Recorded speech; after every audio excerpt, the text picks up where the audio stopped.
Hey everybody, Michael here from Night New Games, and today I'm going to be doing an unboxing of JP Coovert's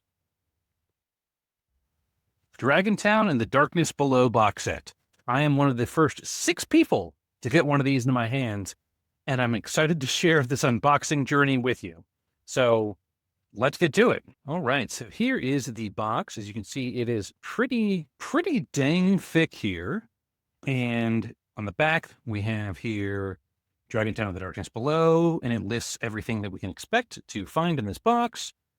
Hardcover adventure, 20 poster maps, 52 magic item cards, magic apple dice set, gold and silver D2s, 5 one-shot postcards, and a 3-panel GM screen. Let's get this bad boy open.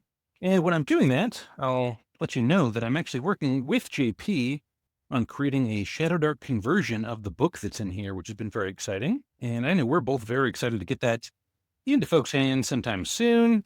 If you did not back this project on Kickstarter, it'll be available from JP Store very soon. All right, so let's tuck right into this. This is a great dragon artwork, by the way. And inside the box is like JP's sort of little graph paper style that he uses on so much of his stuff. And here we have the Dragontown book. So let's look at that first. Oh, this book is super awesome. It's got sort of an Arlen cloth along the spine here. And then it's got some information about the adventure. And you can see that's sort of shiny on Dragontown and then on the Darkness Below down here. That really makes the Darkness Below pop, because otherwise it might get kind of lost in this blue. Oh, and that flame is it's kind of shiny too. All right, and then we open her up. Starts out the comic using the guide, and then starts going into the first chapter, which is very long, is all about Dragontown itself, which is here. Grandpap's Farm. You can tell that JP has some awesome art that he does. And if you haven't seen his channel, he talks about how anyone can kind of draw cool art like this. He breaks it down into like little steps, which are really helpful. I love this guy. He draws super cool skeletons. And there's a bunch of kobolds, some Morlocks. This chapter, the City of Eternal Night, is the sample chapter available on the original Kickstarter campaign for this. And I'll put a link to that down in the description below. But this chapter has already been Shadowdarkified and released. So if you're interested in that, you can check that out. And yeah, just some like really thick art in here. Another sweet skeleton, the red growth, which is sort of this fungal situation. Of course, Void Spawn, who are sort of minions of the Darkness Below, which is this entity that's been locked up for years and is making its way out.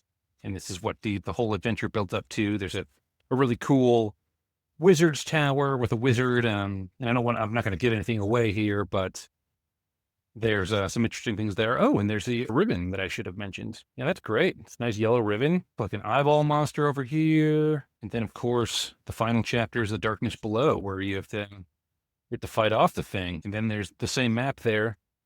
And that's the book, which is pretty sweet. So now that we've taken a look at the book, let's see what else is in the box. It's got this little pull tab that lets you pull things up. All right. It looks like these are some tools. Creating a Nimble encounter. Oh, I think this is if you wanted to use it for Nimble 5e, I believe. Oh, they're like conversion notes. 5e monster encounter table. Oh, and these are some extra bonus dungeons that you got if you get this. These are stretch goals, but they're included for everyone. The lunar tower, that looks cool. The secrets of Sherwood Farmstead. The sleepy village of Boromir.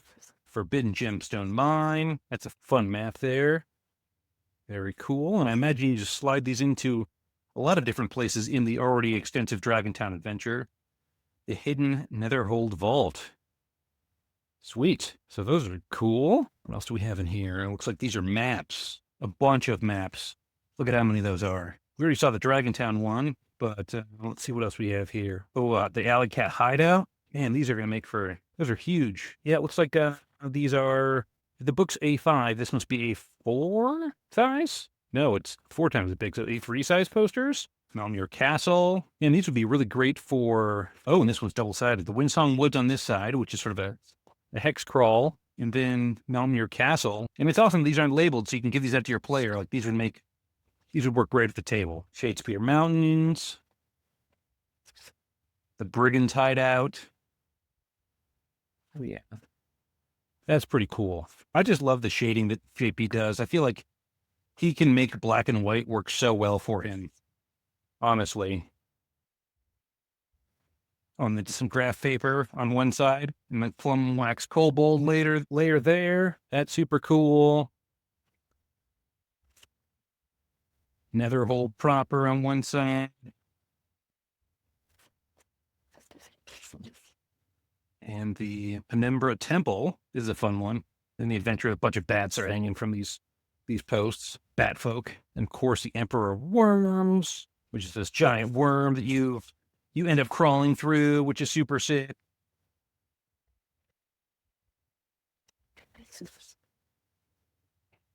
Yeah. I think this is, yeah. You go out the Empire of Worms to get into this place, which has been taken over by this evil sort of fungal situation. Super radical. The fiery caldera. Oh, and this is cool too. You're going to see there's two maps here. One for where the lava has receded, and then one for where it's a little more filled up with lava. So it's a sort of dynamic dungeon in that way. And the Errant Tower, and these aren't connected because the system that's used for going through this wizard's tower is it's like magic gets you to every location, so they're not strictly connected like you would see in a normal dungeon. The Sky Garden, where there are these astral giants that live up here in the clouds. Very cool. And I think there's one more map in here. What do we got here? Oh, yeah, this is just the map of the entire adventure, essentially. So, Dragontown, Windsong Woods. You see how everything's connected. Plum wax kobold layer. You can also go up the mountain to go into the Shadespeare Mountains to drop down. Yeah, this is super cool, too. This will be a fun thing to bring out for players just to kind of, when you're recapping, where have you guys been? Where are you going? I think that would be really useful.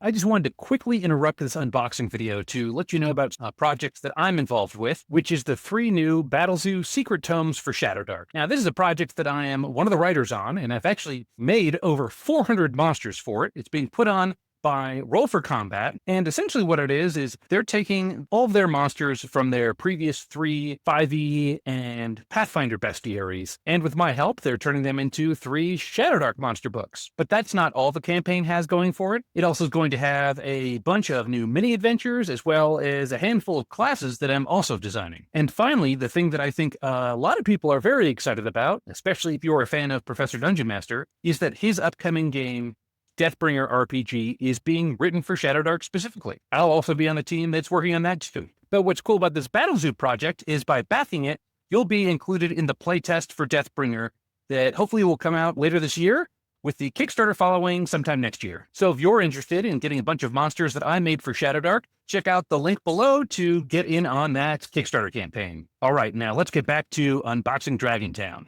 All right, next up, oh, this is the GM screen. It's got JP's awesome art on it. It's so cool that he is able to write cool stuff, and then he just does all the art for it too. And this is an awesome little GM screen. I like how it is like how it's horizontal. And then you're going to have above and below encounters, some stuff about system neutral stats and how to adjudicate those, some treasure tables, information about magic apples, which play a role definitely early on in the adventure and then kind of come back later on in little ways, which is super fun. And then of course the names table, those are always handy to have. So yeah, it's a very sturdy GM screen too. And then of course there's the fun stuff. The extra stuff that just makes things so much more fun to bring to players. Adventure cards, 44 magic item cards with 8 blanks. Sweet. Bell whistle, healing potion, climbing potion. Some of these don't even appear in the adventure. They're just cool item cards. This one's fun. You can fill out what it does. This is definitely the kind of texture that you'd be able to write on them if you'd like. And yeah, each piece of art has Each card, rather, has a piece of JP art on it, which is super cool. Cloak of Subterfuge, King's X, Ring of Lightning. Once per day, anyone who hears the horn's call is granted extraordinary armor. Effect ends once hit. That's kind of cool. Shadow Shades, the Emperor's Brain Chunk. Give the chunk a little squish and speak to it to communicate with Mordred.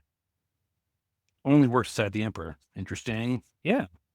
Spectral Glove. These are just so cool. I just love his little cartoony art style. Cloud Hammer, that's fun. And then some blank ones. If you wanted to make one up, you can still have that great background and give it to your player. Or if you want to assign them a random magic item or something. That's pretty cool. And then, of course, there is this little pouch, which is meant to emulate like a burlap texture, and it's kind of rough. It's very cool, and then it's got this sweet dragon apple printed on it. Let's see if we can get in there. Oh yeah, you can see there's some dice, and then of course the D2. Oh, those are some fun dice, and you can see that they're kind of like a little off-white in the center there, because it's supposed to emulate sort of the color of the flesh of an apple, which I think that does a really good job doing. Okay, those are fun. And then we have these 2D2s, which I'll have to open up. Sweet.